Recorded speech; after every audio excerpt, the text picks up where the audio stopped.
நம்ம லைஃப்ல ஏதாவது ஒரு குறை கண்டிப்பா இருக்கும். ஒருவருக்கு செல்வம் அதிகமா இருந்தா, அதே நேரத்துல அவங்களுக்கு வேற ஏதாவது ஒரு விஷயத்துல கொஞ்சம் குறைபாடுகள் இருக்கலாம். அதாவது ஆரோக்கியம் குறைவா இருக்கலாம்.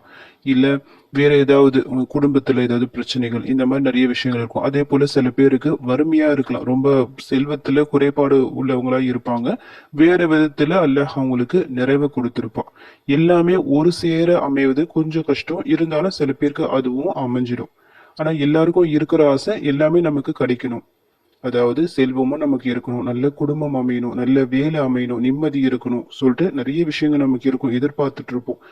அது எல்லாமே நமக்கு பிடிச்ச மாதிரி சாதகமா எந்த குறையும் இல்லாம இருக்கணும் அப்படின்னு சொல்லிட்டு நாம ஆசைப்படுவோம். நிறைய பேர் ஆசைப்படுற ஒரு விஷயம். இதற்காக நாம ஆசைப்படலாம், தாராளமா ஆசைப்படலாம்.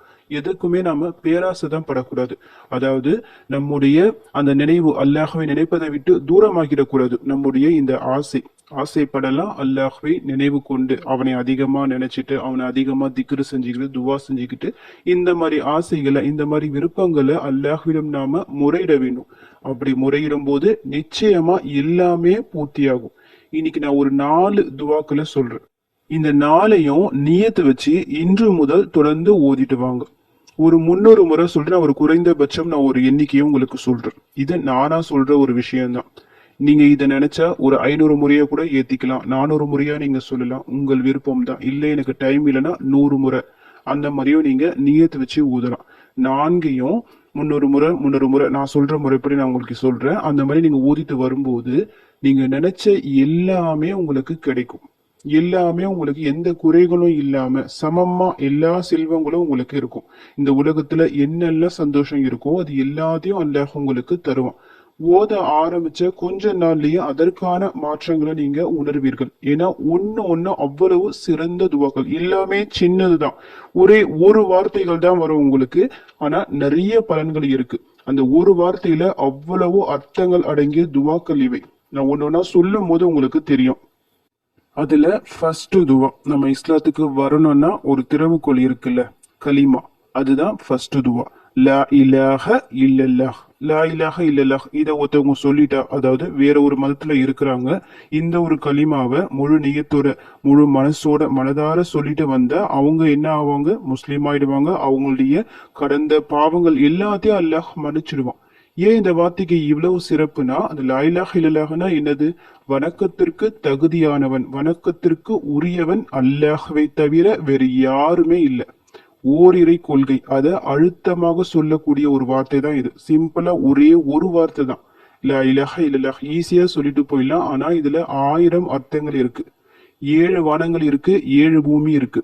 இந்த 7 வானம், இந்த 7 பூமி இன்னும் என்னெல்லாம் இருக்கும், அது எல்லாமே ஒரு தராசுல ஒரு தட்டுல வச்சுட்டு லா இலாஹ இல்லல்லாஹ் இந்த ஒரு வார்த்தையை இன்னொரு தட்டுல வச்சா, இந்த லா இலாஹ இல்லல்லாஹ் இருக்கு பாத்தீங்களா, அந்த வார்த்தை தான் கனமா இருக்கும். அவ்வளவு சிறப்புகள் அடங்கிய வார்த்தை. அல்லாஹ்விற்கு பிடித்த வார்த்தைகள் இருக்குல்ல, 4 வார்த்தைகள் இருக்கு அல்லாஹ்விற்கு பிடித்த வார்த்தைகள். ஒன்னு சுபஹான் அல்லாஹ், இரண்டாவது அல்ஹம்துலில்லாஹ், மூன்றாவது லா இலாஹ இல்லல்லாஹ், நான்காவது அல்லாஹ் அக்பர். அப்போ அல்லாஹ்விற்கு பிடித்த வார்த்தைகள்ல இதுவும் ஒண்ணு. இப்ப நபிமார்கள்லாம் ஒவ்வொரு டைம்ல தோன்றாங்கல்ல, ஒவ்வொரு நபிமார்களும் சொன்ன வார்த்தைகள் இது. அவங்க சமுதாயத்திற்கு முக்கியமா எடுத்துரைத்த ஒரு விஷயம் என்னது? இந்த கலிமா தான், லா இலாஹ இல்லல்லாஹ். இதுக்காக தான் அவங்க அவ்வளவு கஷ்டப்பட்டாங்க. அவங்க கொண்டு வரத்துக்கு இந்த ஒரு வார்த்தைய மனசார அவங்க சொல்லி இந்த சமுதாயத்திற்கு, இந்த முஸ்லிம் சமுதாயத்திற்கு இழுத்துட்டு வர அவ்வளவு அவங்க கஷ்டப்பட்டாங்க. எத்தனையோ நபிமார்கள் கொல்லப்பட்டார்கள் இந்த ஒரே ஒரு வார்த்தைக்காக. சக்தி வாய்ந்த வார்த்தை இது. அதிகமா சொல்லுங்க, மனசார சொல்லுங்க. இன்ஷா அல்லாஹ் கண்டிப்பா உங்களுக்கு இது பலன் கொடுக்கும். அடுத்து 2வது துவா, தௌபா துவா. தௌபா துவாவிற்கு நிறைய சிறப்புகள் இருக்கு. அல்லாஹ் சுப்ஹானஹு வ தஆலா இது என்ன சொல்றான் இந்த துவாவிற்கு? இந்த துவாவை நீங்க சொல்லுங்க, அதிகமா இஸ்திக்ஃபார் செய்யுங்க. நாலா புறத்திலிருந்து உங்களுக்கு நான் ரிசுக்க வாரி வழங்குவேன்னு சொல்றான். ரிசுக்க மட்டும் வாரி வழங்க மாட்டான், எல்லாமே கொடுக்கறான். மக்கள் செல்வத்தை, ஆண் குழந்தைகளை கொடுக்கறான், அழகான நல்ல ஒரு பயனுள்ள மழையை தரான், ஆறுகளை தரான், தோட்டங்களை தரேன், எல்லாமே உங்களுக்கு நான் தரேன். இஸ்திக்ஃபார் செய்யுங்க சொல்லிட்டு அல்லாஹ் அந்த அளவுக்கு சிறப்பா சொல்லியிருக்கிறான் அல் குரான்ல. மனிதனை பொறுத்த வரைக்கும் பலகீனமாக படைக்கப்பட்டுள்ளான். நிச்சயமா அவன் தவறு செய்வான். நம்மை அறிந்தும் தவறு நடக்கலாம், அறியாமலும் தவறு நடக்கலாம். ஆனா அந்த தவறுல, அந்த பாவத்திலேயே நிலைச்சிடக்கூடாது. அதிலிருந்து மீண்டு அல்லாஹ்விடம் தௌபா செய்பவனே உண்மையான மூமின். நாம செய்த தவறின் காரணமாக நமக்கு சோதனைகள் வரும், வறுமை வரும், கடன் வரும், நோய் வரும், எல்லாம் வரும், எல்லா பிரச்சனைகளும் வரும். அது எல்லாத்துக்கும் முக்கிய காரணம் நம்முடைய தவறுகள் தான் இருக்கும். அதனால அன்னைக்கு நீங்க தவறுக்கான ஏதாவது தௌபா துவா ஓதிக்கிட்டே உங்களுக்கு தெரிஞ்ச தௌபா துவாக்களை ஓதிக்கிங்க. நான் இன்னைக்கு சிம்பிளா ரப்பிகு ஃபிர்லி இந்த ஒரு வார்த்தையே சொல்லியிருக்கிறேன். ரப்பிகு ஃபிர்லி நீங்க சொல்லலாம், அஸ்தகுஃபிருல்லா சொல்லலாம், அல்லாஹும்ம ஃபிர்லி சொல்லலாம். இதெல்லாம் ஒரு வார்த்தைகள். முடிஞ்சா இன்னும் நிறைய தௌபா துவாக்கள் இருக்குல்ல, அதெல்லாம் ஒண்ணுனா எடுத்து நீங்க ஓதலாம். இப்ப நான் சொல்லி இருக்கிறது ரப்பிகு ஃபிர்லி, இதை ஒரு 300 முறை ஒதுக்கிங்க. அடுத்து மூன்றாவது, அல்லாஹ்வின் இஸ்மகளை கொண்டு உதவி கேட்பது. அல்லாஹ்விற்கு அழகிய பெயர்கள் உண்டு. 99 பெயர்கள் அடங்கிய ஒரு தொகுப்பை அஸ்மாவுல் ஹுஸ்னா சொல்லுவாங்க. அதுல இருக்கிற ஒவ்வொரு பெயர்களும் அவ்வளவு சிறப்பு வாய்ந்தது. அதுல இருக்க பொருளை ஒண்ணுனா நீங்க எடுத்து படிச்சு பாருங்க. உங்க தேவைக்கு ஏற்ப அந்த ஒரு பெயரை கொண்டு அல்லாஹிடம் உதவி கேட்கும் போது உடனடியாக பதில் கிடைக்கும். அல்லாஹ் விரும்புகின்ற ஒரு விஷயம் இது. ஏதாவது ஒரு இஸ்முக்களை, ஏதாவது உங்களுக்கு தெரிஞ்ச இஸ்முக்களை எடுத்து ஓதி ஒவ்வொரு முறை துவா கேட்கும் போதும் அந்த இஸ்ம கொண்டு அல்லாஹிடம் துவா கேளுங்க. கண்டிப்பா உங்க துவாக்களுக்கு பதில் அளிக்கப்படும். இன்னைக்கு நான் சொல்லி இருக்கிற இந்த இஸ்மு யா முஜீபு. யா முஜீபுனா அதுக்கு என்ன அர்த்தம்னா பிரார்த்தனைகளுக்கு பதிலளிப்பவனே. நம்ம அல்லாஹ் கிட்ட துவா கேட்கிறோம். அந்த துவாவிற்கு யார் பதில் தருவா? அல்லாஹ் தான் தரும். அதனாலதான் அவன் கிட்ட கேட்கிறோம். நம்ம கேட்கிற ஒவ்வொரு துவாவிற்கும் நிச்சயம் பதில் உண்டு. நம்ம துவாவிற்கு அல்லாஹை தவிர வேறு யாராலையும் பதில் அளிக்க முடியாது. நம்முடைய கஷ்டத்தை அல்லாஹை தவிர யாராலையும் நீக்க முடியாது. நமக்கு ஏற்பட்ட நோயை அல்லாஹை தவிர யாராலையும் குணப்படுத்த முடியாது. நமக்கு ஏதாவது ஒரு சோதனை வருது, அதற்கு ஒரு சொல்யூஷன் கிடைக்கணும்னா அதுக்கு அல்லாஹ்வின் நாட்டம் தேவை. ஏன்னா அந்த சோதனையை தந்தவன் அவன் தான். அவனால் மட்டுமே அதை நீக்க முடியும். அதனால தான் அவன்கிட்ட நம்ம கையேந்தி துவா செய்யறோம். அந்த துவாவிற்கு பதிலளிப்பவன் இந்த ஒரு பெயரை கொண்ட ஒரு இஸ்மு இது. இந்த இஸ்மை கொண்டு நீங்க துவா செய்யும் போது நாம கேட்கிற ஒவ்வொரு துவாக்களுக்கும் அங்கீகாரம் கிடைக்கும். இப்ப இந்த துவா நீங்க செய்றீங்க, இந்த ஒரு இஸ்மின் மூலமாக அந்த துவா கண்டிப்பா உங்களுக்கு கபுல் ஆகும். சக்தி வாய்ந்த இஸ்மு இது. இந்த ஒரு இஸ்ம ஒரு 300 முறை ஓதிக்கிங்க. அடுத்து நான்காவது சலவாத். ஒரு மார்க்கத்துல இருக்கிற ஒரு மனிதன் அல்லாஹ்வை முதலில் நம்பணும். அதற்கு பிறகு அல்லாஹ்வின் அந்த தூதர் முஹம்மது நபி ஸல்லல்லாஹு அலைஹி வஸல்லம் அவர்களை பின்பற்ற வேண்டும். அவர்களின் சுன்னாக்களை நம்ம ஃபாலோ பண்ணணும். இப்ப வெறும் குரான் இருக்கிறது மட்டும் படிச்சுட்டு ஹதீஸை புறக்கணிச்சுட்டா நாம ஒரு முஸ்லீமா இருக்க முடியாது. ரெண்டுமே நமக்கு வேணும்.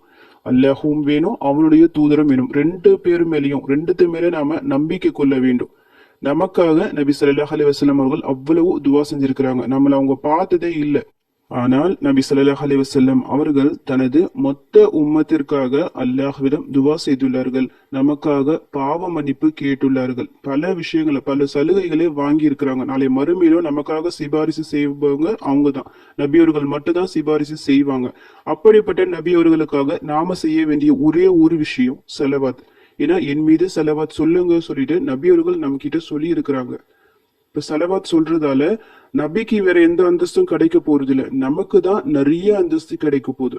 ஒரே ஒரு முறை நபி ஸல்லல்லாஹு அலைஹி வஸல்லம் அவர்கள் மீது நாம சலவாத் சொன்னா அல்லாஹ் சுப்ஹானஹு வ தஆலா நம் மீது 10 முறை அருள் புரிகின்றான். நம்முடைய 10 தவறுகளை மன்னித்து 10 அந்தஸ்துகளை உயர்த்துகின்றான். இது எல்லாமே ஒரே ஒரு முறை சலவாத் சொல்றதால. சலவாத் அதிகமா சொல்லிக்கிட்டே இருக்கும்போது நிறைய நெருக்கடிகள் இருந்து நமக்கு ஒரு ரிலீஃப் கிடைக்கும். வீட்டுல முசீபத்துகள் பிரச்சனைகள் இருந்தா அது எல்லாமே நீங்கும். நிறைய விஷயங்கள் இருக்கு சலவாத் ஓதுவதால். செல்வம் பெருக்கக்கூடிய ஒரு விஷயங்கள்ல இந்த சலவாத்தும் ஒண்ணு. நிறைய செலவாத்துக்கள் இருக்கு. நம்ம தொழுகையில அத்தியாயத்து இருப்புல ஓதுவோம் பாத்தீங்களா, அதுவும் செலவாத்து தான். நான் இன்னைக்கு சிம்பிளா ஒரு செலவாத், அல்லாஹும்ம ஸல்லி அலா முஹம்மத், சின்ன ஒரு செலவாத் தான். இந்த ஒரு செலவாத்தை ஒரு 300 முறை ஓதிக்கிங்க. இதற்கு பதிலாக உங்களுக்கு தெரிஞ்ச செலவாத்தை நீங்க தாராளமா ஓதலாம். இன்னைக்கு நம்ம 4 துவாக்களை பாத்துக்கிறோம். ஃபர்ஸ்ட் எனது கலிமா லா இலாஹ இல்லல்லாஹ். ரெண்டாவது எனது தௌபா துவா ரப்பிகு ஃபிர்லி. மூணாவது அல்லாஹ்வின் இஸ்ம யா முஜீபு. நான்காவது சலவாத். இந்த நான்கையும் நீங்க 300 முறை சொல்லிட்டு ஓதிக்கிங்க. 300 முறை என்பது நான் சொல்ற கணக்கு தான். அதிகமான எண்ணிக்கையில ஓதி துவா செய்யும் போது நிறைய பலன் இருக்கும். இப்ப 300 முறை நீங்க ஓதுறீங்க, எவ்வளவு டைம் ஆகும்னு நினைக்கிறீங்க? ரொம்பலாம் டைம் எடுக்காது. ஏன்னா சின்ன சின்ன வார்த்தைகள் தான். நீங்க விருப்பப்பட்டா அதை நான் ஃபர்ஸ்டே சொன்னால 500 முறையும் நீங்க ஊதலாம். உங்கள் விருப்பப்படி ஓதிக்கிங்க. எப்போ ஊதலாம்னா இன்னைக்கு வியாழக்கிழமையில கடைசி வியாழக்கிழமை இந்த மாதத்தோட மகரிப் தொழுதுட்டு அதே இருப்புல யாருக்கிட்டையும் பேச வேண்டாம். அப்படியே ஒவ்வொரு வார்த்தைகளும் 300 முறை ஊதி நல்லா துவா செய்யுங்க அல்லாஹ் கிட்ட. உங்க கஷ்டங்களை, உங்க வீட்டுல வறுமைகள் இருந்தால் அது எல்லாத்தையும் சொல்லி துவா கேளுங்க. நிச்சயமா உங்களுக்கு பலன் கிடைக்கும். ஏதாவது ஒரு தொழுகைக்கு பிறகு கூட நீங்க ஓதலாம். எந்த தொழுகை பிறகு நீங்க ஃப்ரீயா இருக்கிறீங்களோ, நான் மஹரிப் சொல்லிட்டு பொதுவா சொல்றேன். ஏன்னா நிறைய பேர் மஹரிப்க்கு தொழுதுட்டு குரான் ஓதுவாங்க, துவாக்கள் ஓதுவாங்க. அதனால மஹரிப்க்கு பிறகு சொல்றேன்.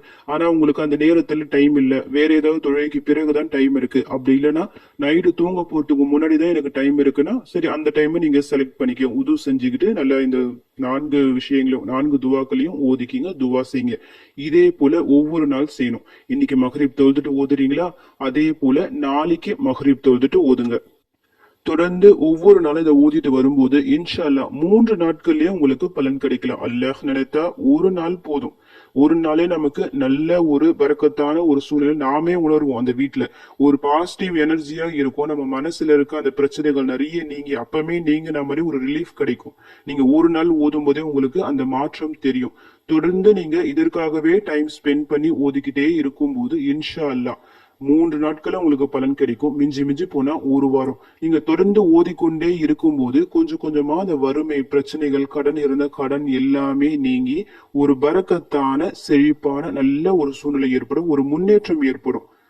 செல்வத்துல மட்டும் முன்னேற்றம் இல்ல, எல்லாத்துலயும் முன்னேற்றம் உங்களுக்கு கிடைக்கும். உங்களுக்கு என்னெல்லாம் தேவையோ அது எல்லாத்தையும் அல்லாஹ் தருவான். நாலா புறத்திலிருந்தும் எல்லா வளங்களையும் அல்லாஹ் உங்களுக்கு தருவான். இந்த துனியால நம்ம ஆசைப்பட்ட எல்லா விஷயங்களும் ஒண்ணு ஒண்ணா கிடைக்கும். நாம் ஆசைப்பட்ட ஒவ்வொரு கனவா நடக்க ஆரம்பிக்கும். உண்மையான வார்த்தைகள் இது எல்லாமே. ஆனா நீங்க மனதார ஓதணும். சும்மா மேலுக்கு ஸ்பீடா ஓதிட்டு போனா நீங்க 1000 முறை ஓதுனாலும் பலன் இருக்காது.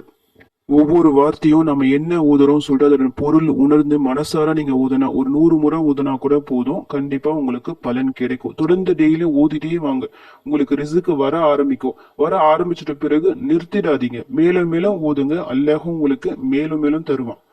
ரொம்ப ஒரு சிறப்பான ஒரு அமல் இது. இன்ஷா அல்லாஹ் இன்று முதல் நீங்க ஆரம்பிங்க. உங்க வாழ்க்கை நல்ல முறையில மாறும்.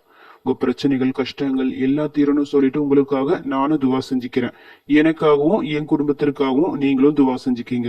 அல்ஹம்துலில்லாஹ். இந்த வீடியோ உங்க எல்லாருக்கும் யூஸ்ஃபுல்லா இருக்கும் நினைக்கிறேன். நீங்க தெரிஞ்ச இந்த விஷயத்த மற்றவங்களுக்கும் எத்தி வைங்க. இதன் மூலம் அவர்களும் பலன் அடையலாம். இன்ஷா அல்லாஹ் அடுத்த பதிவில் சந்திக்கலாம். ஜஸக்கல்லாஹு கைரன் கசீரா. அஸ்ஸலாமு அலைக்கும் வரஹ்மத்துல்லாஹி வபரகாத்துஹு.